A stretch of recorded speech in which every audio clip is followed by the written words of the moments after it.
सब देवता दैत्यों पर विजय प्राप्त करके बड़े आनंद में उत्सव मना रहे थे। तो देखा भगवान ने कि इनको अहम हो गया है कि मैं बलवान हूँ और मैंने दैत्यों पर विजय प्राप्त की। तो सभा के सामने भगवान एक यक्ष रूप में प्रकट हुए।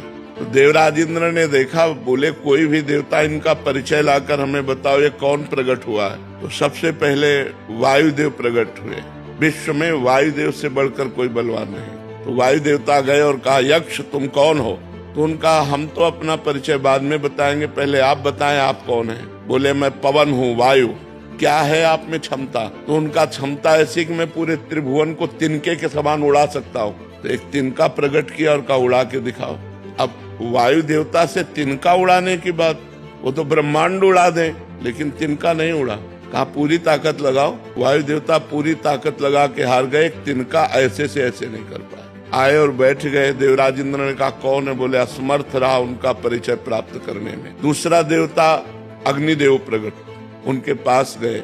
उनका आप कौन है? अग्नि। बोले आपकी सामर्थ? बोले त्रिभुवन को उपले की तरह जलाकर भस्म कर सकता हूँ। तो उसी तिनके को कहा तुम भस्म करके दिखाओ। तिनके की तरफ देखा, कुछ नहीं हुआ। पूरा पावर लगा दिया, कुछ नहीं हुआ।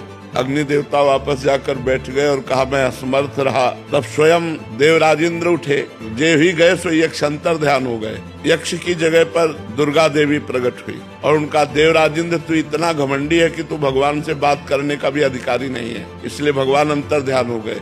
वो यक्ष रूप में भगवान थे। तो इतना समझ ले, तेरे वायु देवता में इतनी सामर्थ्य नहीं कि तिनका उड़ा सके, अग्नि देवता में इतनी सामर्थ्य नहीं कि तिनके को भस्म कर सके। सब भगवान की सामर्थ्य से युक्त हो। घमंड मत करो, भगवान ही तुम्हारे अंदर अपनी सामर्थ्य प्रकट करते हैं, तब तुम अपना कार्य कर सकते हो।